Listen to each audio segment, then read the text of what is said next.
जय श्रीमान नारायण, जय श्रीमान नारायण, जय श्रीमान नारायण, जय श्रीमान नारायण, जय श्रीमान नारायण। श्री गणेशाय नमः। श्री रामानुजाय नमः। लोकाभिरामं रणरङ्गधीरं राजीवनेत्रं रघुवंशनाथं कारुण्यरूपं करुणाकरन्तं श्रीरामचन्द्रं शरणं प्रपद्ये। श्रीरामचन्द्रं शरणं प्रपद्ये। श्री सीताराम भगवान की जय। गौरी शंकर भगवान की जय। वीर बजरंग बली की जय। लोकाभिरामं रणरङ्गधीरं राजीवनेत्रं रघुवंशनाथं कारुण्यरूपं करुणाकरन्तं श्रीरामचन्द्रं शरणं प्रपद्ये। श्री सीताराम भगवान की जय।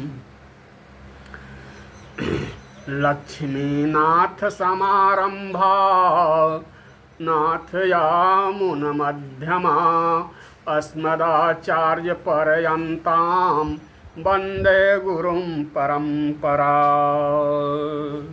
श्री गुरुदेव भगवान की जय। आज से ऐसा प्रभु की प्रेरणा से भागवत कथा श्रीमद् भागवत महापुराण के पावन श्लोक के पाठ करने का विचार आया है।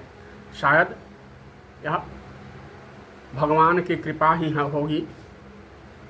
ऐसे तो श्लोक पढ़ने मुझे आता नहीं है, लेकिन आता नहीं है यह उतनी दुख की बात नहीं है, लेकिन हम सीखने का प्रयास न करें यह तो संभवतः दुख की बात है। तो ये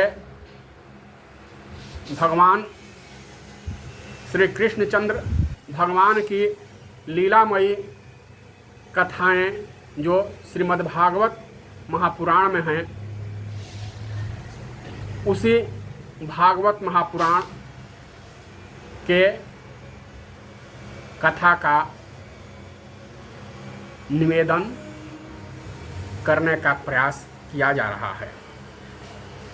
कृष्णं नारायणं वंदे, कृष्णं वंदे ब्रजप्रियं, कृष्णं द्वैपायनं वंदे, कृष्णं वंदे पृथासुतं। सच्चिदानन्दरूपाय विश्वोत्पत्त्यादिहेतवे तापत्रय विनाशाय श्रीकृष्णाय वयं नुमः। श्रीकृष्णाय वयं नुमः। श्री कृष्णचंद्र भगवान की जय। यं प्रव्रजन्तमनुपेतकृत्यं द्वैपायनो विरह कातुर आजुहाव। पुत्रेति तन्मयतया तरवो अभिनेदुः तं सर्वभूत हृदयं मुनिमानतोऽस्मि। नैमिषे सूतमासीनामभिवाद्य महामतिं कथामृतरसस्वाद कुशलः शौनको अब्रवीत्। श्री कृष्णचंद्र भगवान की जय। तो श्रीमद् जिन पावन श्लोकों का पाठ किया गया, इसी कथा इन्हीं पाठ को केंद्र बिंदु में रखकर पाठ किया जाएगा। तो श्रीमद् भागवत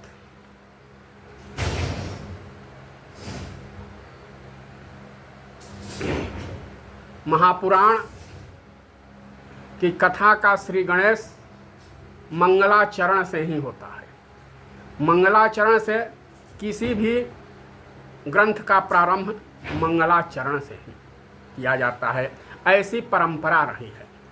चाहे राम कथा हो, कृष्ण कथा हो, भागवत कथा हो या शिव कथा हो, ग्रंथ का श्री गणेश तो मंगलाचरण से ही होता है। मंगलाचरण प्रारंभ में, बीच में और मध्य में, प्रारंभ में, मध्य में और अंत में करने की परंपरा रही है। मंगलाचरण क्यों?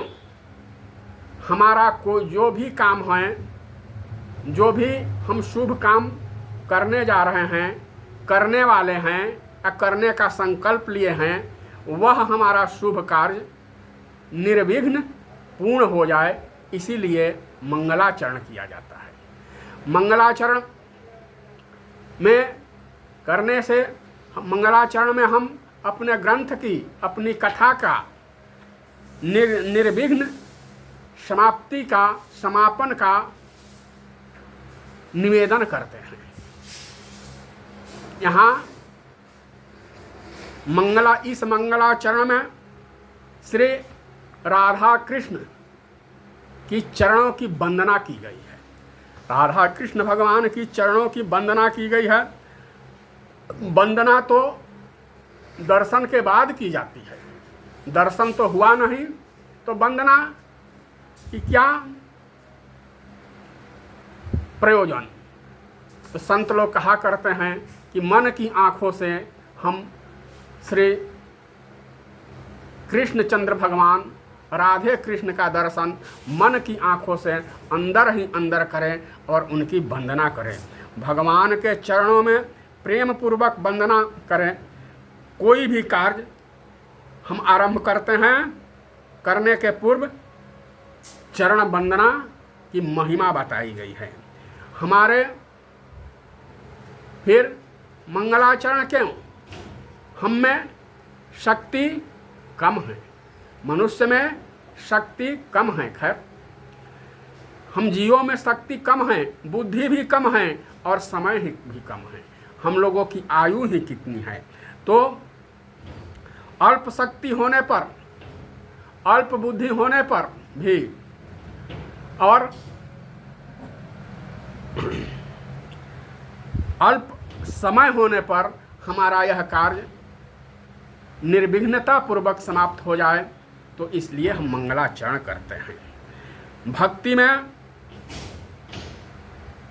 पैसे की, अर्थ की भी जरूरत है। बिना अर्थ के कोई काम संभव नहीं है। इसलिए हम जो भी परिवार पोषण के लिए नौकरी, अध्ययन, अध्यापन, व्यापार करें, उसमें शुभ लाभ की कामना करनी चाहिए। ऐसे लिखा भी जाता है, कहा भी जाता है, शुभ लाभ मतलब हमें लाभ हो। हमारे जीवन को व्यवस्थित रूप से चलाने के लिए अर्थ जरूरी है, होना ही चाहिए, क्योंकि कहा गया है नहीं दरिद्र सम दुख जग माही। तो जीवन में अर्थोपार्जन आवश्यक है। बिना इसके जीवन में उथल पुथल बना रहेगा, इसलिए अर्थोपार्जन भी आवश्यक है। लेकिन वह अर्थोपार्जन शुभ हो, शुभ तरीके से हो, अनीति अत्याचार से न हो, तो वह अर्थ हमारे जीवन में अस्थायी होता है और परिवार में हलचल होने की, उपद्रव होने की संभावना बिल्कुल कम होती है। तो मंगलाचरण में कहा गया है श्री कृष्णाय वयम नुमः। हम सभी श्री कृष्णचंद्र भगवान की चरण वंदना करते हैं। श्री कृष्णचंद्र भगवान, यहाँ श्री शब्द राधा जी के लिए है। तो राधे कृष्ण की चरण वंदना करते हैं। सनातन परंपरा में शक्ति के साथ साथ परमात्मा की भी भक्ति होती है। शक्तिमान शक्ति बिना अधूरा और शक्ति शक्तिमान बिना अधूरा, इसलिए दोनों की वंदना, दोनों की प्रार्थना, दोनों का भक्ति करने की बात बताई गई है। तो अब देखिए, विचार किया जाए क्या कि राधा और कृष्ण अलग अलग नहीं हैं, हो ही नहीं सकते, अलग अलग हैं ही नहीं। कहा भी गया है, राधा बिना कृष्ण अधूरा और कृष्ण बिना राधा अधूरा। जैसे सीताराम वैसे राधे कृष्ण, वैसे ही लक्ष्मी नारायण भगवान। मतलब शक्ति और शक्तिमान अलग हो ही नहीं सकते, अलग हैं ही नहीं। अब हम लोग अक्सर देखते हैं, श्री सीता जी रावण की लंका में विराजमान हैं। रामचंद्र जी सीता जी के वियोग में पत्थरों से पूछते हैं, पहाड़ों से पूछते हैं, पशु पक्षियों से पूछते हैं, हे खग हे मृग मधुकर श्रेणी, हे खग हे मृग मधुकर श्रेणी, तुम देखे सीता मृग नैनी, हे खग हे मृग मधुकर श्रेणी, तुम देखे सीता मृग नैनी। रामचंद्र जी को सीता जी का वियोग हुआ। सीता वियोगी राम जी की पूजा कहीं नहीं होती है। मंदिरों में भी जहाँ हम सीता राम भगवान का विग्रह देखते हैं, वहाँ सीता माता होती हैं, राम जी होते हैं विराजमान स्वर्ण सिंहासन पर। राम जी और सीता माता विराजमान, बगल में लक्ष्मण और पैरों में वीर बजरंगबली दिखाई पड़ते हैं। यही है हमारे सीताराम भगवान का विग्रह। लेकिन वियोगी राम जी का पूजन किसी मंदिर में नहीं होता है, किसी मंदिर में ऐसा विग्रह है ही नहीं, तस्वीरों में भी ऐसा दर्शन नहीं होता है। तभी उनकी सनातन धर्म में शक्ति विशिष्ट परमात्मिका की ही पूजा होती है, शक्ति और शक्तिमान की ही पूजा होती है, उनकी ही भक्ति की जाती है। अब जगत के आधार श्री कृष्ण हैं। श्री कृष्ण जगत के आधार श्री कृष्ण और श्री कृष्ण के आधार राधा जी हैं। जगत को आनंद देने वाले श्री कृष्ण हैं। जीव जब मन से कृष्ण का स्पर्श करता है तब आनंद मिलता है। आनंद ही श्री कृष्ण है जो जीव को संसार सुख से मिलाता है। आनंद नहीं मिलाता। आनंद तो जीव तब प्राप्त करता है जब परमात्मा का स्पर्श होता है, तब जीव को आनंद मिलता है। श्री जगत को आनंद देने वाले श्री कृष्ण चंद्र जी ही हैं। यहाँ श्री शब्द राधा जी के लिए ही है। अच्छा, कभी कभी भागवत में ऐसा भी आया है कि कभी कभी श्री कृष्ण चंद्र भगवान क्रोध भी कर देते हैं, कभी कभी निष्ठुर भी हो जाते हैं। लेकिन संपूर्ण भागवत में राधा जी कभी क्रोध नहीं की हुई हैं, कभी वह निष्ठुर नहीं होती है। इसलिए दया की साक्षात प्रतिमूर्ति है। तो सच्चिदानंद रूपाय विश्वोत्पत्त्यादि हेतवे तापत्रय विनाशाय श्री कृष्णाय वयं नुमः, श्री कृष्णाय वयं नुमः। महामहिम श्री कृष्ण द्वैपायन, महामहिम श्री कृष्ण भगवान द्वैपायन द्वारा रचित श्रीमद् भागवत कथा, श्रीमद् भागवत महापुराण के कथा का ये आज पावन प्रसंग की शुरुआत हुई है। कथा को आज तक किसी ने पूर्ण नहीं किया है। कोई भी इस धरती पर दावा नहीं कर सकता, नहीं कह सकता कि मैंने अमुक कथा को पूर्ण कर दिया है। कथा की पूर्णिमा होती ही नहीं है, होनी भी नहीं चाहिए। प्रति क्षण कथा वर्धमान है, कथा प्रति क्षण बढ़ती रहती है, लेकिन कभी पूर्ण नहीं होती। साधु का संकल्प पूर्ण होना भी नहीं चाहिए। तो सच्चिदानंद रूपाय विश्वोत्पत्त्यादि हेतवे तापत्रय विनाशाय श्री कृष्णाय वयं नुमः, श्री कृष्णाय वयं नुमः। यहाँ शब्द जो आया है सच्चिदानंद, सच्चिदानंद हमारे भगवान कैसे हैं, श्री कृष्णचंद्र भगवान कैसे हैं? सच्चिदानंद है, सच्चिदानंद स्वरूप हैं। सच्चिदानंद वा जब हम संधि विच्छेद करते हैं तो सत जोड़ चित्त जोड़ आनंद, अर्थात कृष्णचंद्र भगवान, श्री कृष्णचंद्र भगवान सत स्वरूप है, चित्त स्वरूप है और आनंद स्वरूप है। सच्चिदानंद सच, सच सत्य क्या है?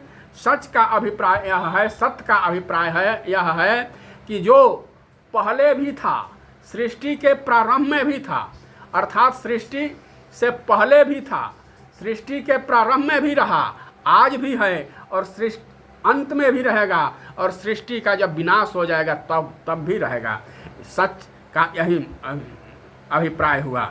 सच कहिए जिसका कभी अभाव न हो, न विद्यते भावो न विद्यते अभावो सतो। सत्य का कभी अभाव नहीं होता, असत्य का कभी भाव नहीं होता, सर्वत्र। अब सच, सत्य का एक दो एग्जाम्पल से, एक दो उदाहरण से समझा जा सकता है। क्या? हवा, पानी, जब पानी की बूंद, बरसात के दिनों में अक्सर देखा जाता है, पानी की बूंदें जो बरसात के मौसम में इधर उधर गली नाली में थोड़ा सा पानी जम जाता है और पानी की बूंदें ऊपर से पड़ती है, हवा का थोड़ा भी झोंका चलता है तो बुलबुले दिखाई पड़ते हैं। हम सभी लोग बरसात के दिनों में ऐसा दृश्य देखते हैं। तो यह बुलबुला क्या है? वर्षा होने के पहले, बरसात के पहले यह बुलबुला नहीं था और कुछ क्षण बाद नहीं रहेगा, अर्थात अभी इसका अस्तित्व थोड़े क्षण के लिए हुआ था और थोड़े समय में समाप्त हो गया। यही असत्य है, अर्थात बुलबुला सत्य नहीं है। इसी तरह हमारा यह जीवन, हमारा यह मानव शरीर भी सत्य नहीं है। क्यों? क्योंकि माता के गर्भ में आने के पहले यह शरीर नहीं था और चिता पर जाने के बाद भी यह नहीं रहेगा, तो यह भी असत्य हुआ। जो बीच में ही है, बीच में ही समाप्त हो जाएगा, वही असत्य होता है। और जो सदा से है, निरंतर है, सृष्टि के पहले से है और सृष्टि के लय होने के बाद भी रहेगा, वही सच है, वही सत्य है। इसी तरह ये अक्सर हम लोग देखते हैं, मदारी वाला आता है, इंद्रजाल करने वाले, हाथ में अपनी जादू के आधार पर पैसा बना देता है, यहाँ तक कि चांदी के सिक्के बना देता है। हम लोग बड़ा प्रभावित होते हैं। ऐसा कभी कभी लगने लगता है कि इसके पास तो चांदी के सिक्कों का भंडार होगा, लेकिन थोड़े देर के बाद वही कहता है 2 रुपया 10 रुपया की याचना करने लगता है। अर्थात उसका अस्तित्व पहले नहीं था, बाद में भी नहीं रहेगा, तो यह सत्य है। लेकिन असत्य उसको कहते हैं जो बीच में आया और बीच में ही चला जाए, और सत्य तो हमारे प्रभु कैसे हैं? सचितानंद स्वरूप है, सत स्वरूप है, चित स्वरूप है और आनंद स्वरूप है। सचितानंद रूपाय विश्वोत्पत्त्यादि हेतवे तापत्रय विनाशाय श्री कृष्णाय वयम नुमः। अर्थात यह पहले सृष्टि के निर्माण के पहले से हैं, सृष्टि के निर्माण से ही में भी रहेंगे आज भी, और अर्थात इनका अभाव कभी होगा ही नहीं। सचिदानंद रूपाय चित, चित किसको कहते हैं? चित क्या है? चित माने चैतन्यता, ज्ञान, अभिभूति। हम लोगों का शरीर असत है तो अचित भी है, अचैतन्य भी है। इसमें चेतना का अभाव है। इसमें चेतना तब आती है जब इसमें चैतन्यता का संचार करने वाली आत्मा, हम आत्मा को आधार देने वाले परमात्मा की कृपा होती है। इस शरीर में चैतन्यता तब आती है जब चैतन्यता का संचार करने वाली आत्मा, हम आत्मा को आधार देने वाले परमात्मा की कृपा होती है। आत्मा जब तक विराजमान है तब तक, एक आत्मा हमारे शरीर में जब तक विराजमान है तब तक शरीर से एक भी रोआं निकाला जाए, एक भी रोआं निकले तो दर्द होता है और हम उफ या ओह तक चिल्ला उठते हैं। लेकिन यही जब आत्मा निकल जाए तो इस शरीर में रोआं निकालिए या बाँह को काट दीजिए या जला दीजिए या गाड़ दीजिए या फेंक दीजिए, कुछ नहीं होने वाला है सच्चित के साथ। तो इसलिए श्री कृष्णाय वयम नमः नुमः, वे सत्स्वरूप है, चित स्वरूप है और आनंद स्वरूप है। सचितानंद रूपाय विश्वोत्पत्त्यादि हेतवे तापत्रय विनाशाय श्री कृष्णाय वयम नुमः। आनंद स्वरूप है। आनंद क्या है?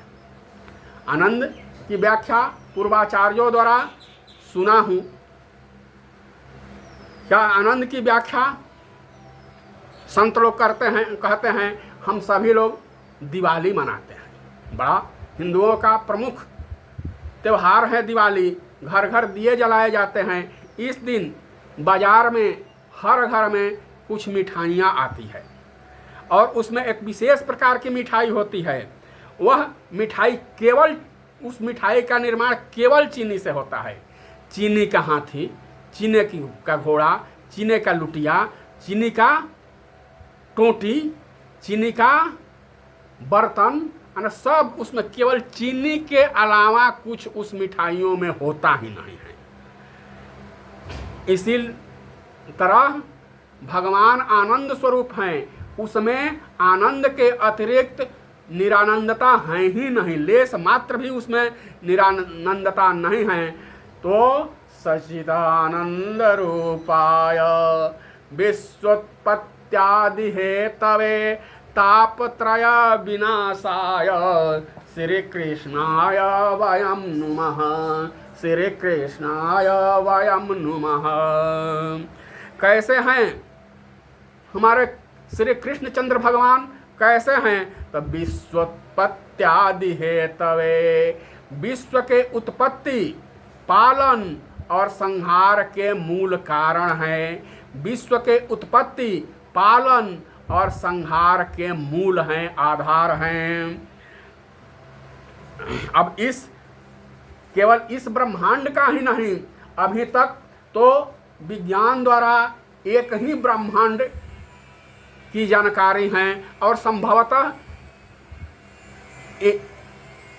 एक ब्रह्मांड में अनेकों आकाश गंगाएं होती हैं, जहाँ तक मेरी जानकारी है। लेकिन हमारे प्रभु के शरीर में अनेकों अनेकों ब्रह्मांड है। ब्रह्मांड निकाया निर्मित माया, रोम रोम प्रतिवेदक है।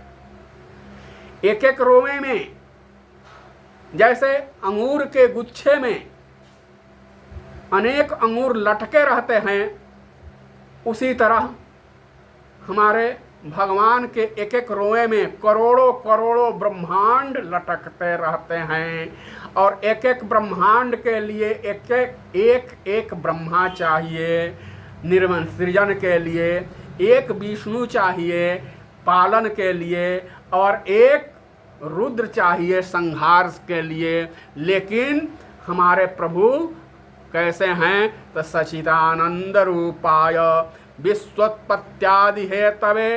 तो इस तरह ब्रह्मांड के उत्पत्ति के ये हेतु है। विश्वोत्पत्त्यादि हेतवे, ये इन सभी के मतलब सभी ब्रह्मा, ब्रह्मांड, विष्णु, रौद्र के उत्पत्ति के एकमात्र हेतु है। विश्व के उत्पत्ति, पालन एवं संहार के जो कारण हैं वे ही मैं उन्हीं श्री राधा कृष्ण भगवान की चरण वंदना करता हूँ। हम लोग उन्हीं श्री राधा कृष्ण भगवान की चरण वंदना करते हैं। श्री कृष्णाय वयं नुमः, श्री कृष्णाय वयं नुमः। तो पालन एवं संहार की क्रिया तो हम लोग भी छोटे पैमाने पर करते हैं कृषि कार्य में, लेकिन धान, गेहूं, सरसों इत्यादि का उत्पादन तो करते हैं कृषि कार्य में। तो भगवान द्वारा निर्मित भूमि पर, भगवान द्वारा निर्मित बीज से और भगवान द्वारा निर्मित वायुमंडल से ही हम लोग थोड़ी मात्रा में फसल का उत्पादन अर्थात पालन और पक जाने पर उनको समाहार, संहार एक तरह से काटने की क्रिया करते हैं। लेकिन ऐसा कोई दावा नहीं कर सकता कि मैंने अपना सरसों का बीज लगाया, अपने से धान का बीज लगाया और उसका सृजन, पालन और उपसंहार किया। हो ही नहीं सकता है। कुछ लोगों का मत है कि मैं इसको नहीं मानता और उन तार्किकों के मानने और न मानने से क्या होने वाला है। ऐसे भी श्रीमद् भागवत महापुराण में भी अनेक सूर आए हैं, तर्कासुर आए हैं। वे तर्क करेंगे ही। शंकासुर आते हैं, शंका करेंगे ही नहीं। और अघासुर, वे तो व्यवधान ऐसे लोग डालते ही हैं। और बकासुर अनर्गल की बातें। तो इस तरह फिर अब किसी को मानने या न मानने से क्या होने वाला है। जैसे किसी से पूछा जाए, कोई कहे कि हम प्रयोग पर या देखने पर विश्वास करता हूँ, तो उनसे पूछा जाए या कहा जाए आप अमेरिका देखे हैं, आप कनाडा देखे हैं, आप जर्मनी जापान देखे हैं, शायद एक दो देशों को देखा होगा तो हाँ कहेगा, लेकिन अधिकांश में वो बोलेगा नहीं। तो हमने कनाडा नहीं देखी है, तो क्या इस धरती पर कनाडा का अस्तित्व नहीं है? अमेरिका नहीं देखी है, तो क्या अमेरिका का अस्तित्व नहीं है? तो वह कहेगा क्या कि हमने तो नहीं देखा है, लेकिन कोलंबस ने, इसने, उसने देखा है, खोज किया है, खोज के बाद पुस्तकों में लिखा है, तब हम इसको मानते हैं। अरे भैया, इसी तरह वाल्मीकि जी ने, वेद व्यास जी ने, तुलसीदास जी ने देखा है, दर्शन किया है, दर्शन के बाद अनुभव किया है, तब ग्रंथ की रचना किया है, तो वह बात भी तो वैसे ही हुई। अब तो श्री कृष्णाय वयं नुमः, तापत्रय विनाशाय श्री कृष्णाय वयं नुमः,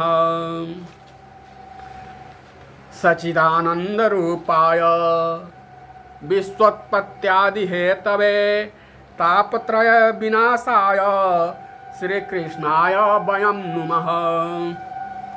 हमारे जीवन में 3 तरह की तापें हैं, दैहिक, दैविक, भौतिक तापा। दैहिक, दैविक, भौतिक तापा, राम राज का हो नहीं व्यापा।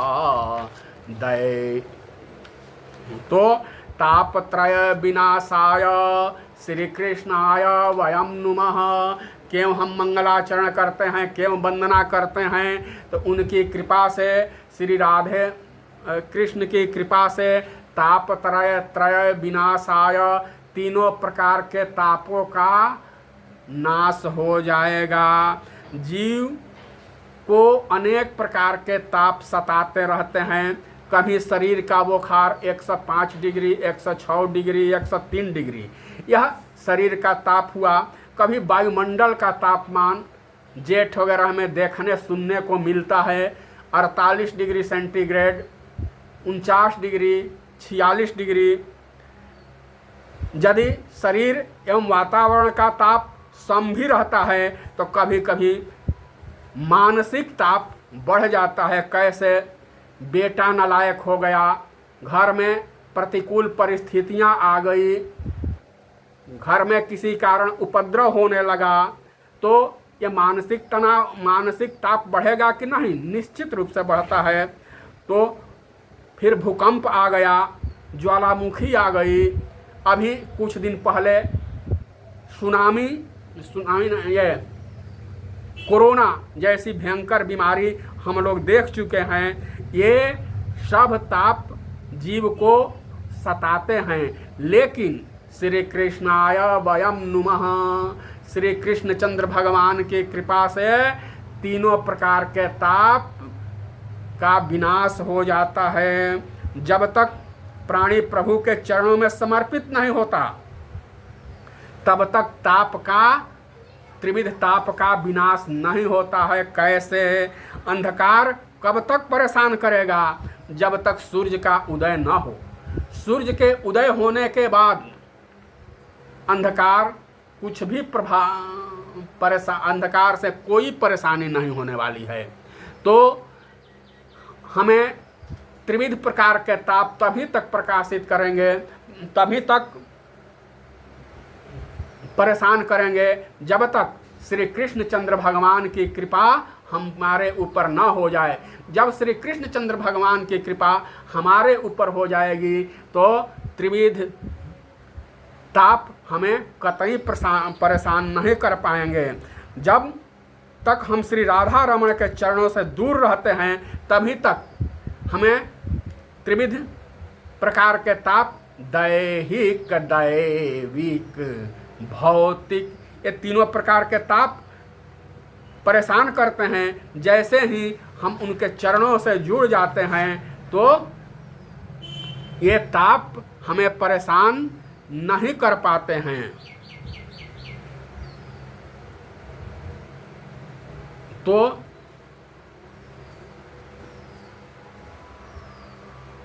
आज श्रीमद् भागवत महापुराण की मन मस्तिष्क के अनुरूप कथा कहने का प्रयास किया गया। कथा में जयकारा का बड़ा महत्व है। कथा में जयकारा जो लगाता है उनकी शुभ कामनाओं की पूर्ति कृष्णचंद्र भगवान की कृपा से, श्री कृष्णचंद्र भगवान की चरणों की कृपा से अवश्य होती है। इन्हीं पावन प्रसंगों के साथ आज केवल मंगलाचरण की व्याख्या का प्रयास किया गया। कल और 2 या 3 श्लोक की व्याख्या का प्रयास किया जाएगा। प्रभु की कृपा अगर ऐसी हुई, प्रभु की इच्छा ऐसी हुई तब तक के लिए जय जय सीताराम, जय राधे श्याम, जय श्रीमन नारायण, जय श्रीमन नारायण, जय श्रीमन नारायण।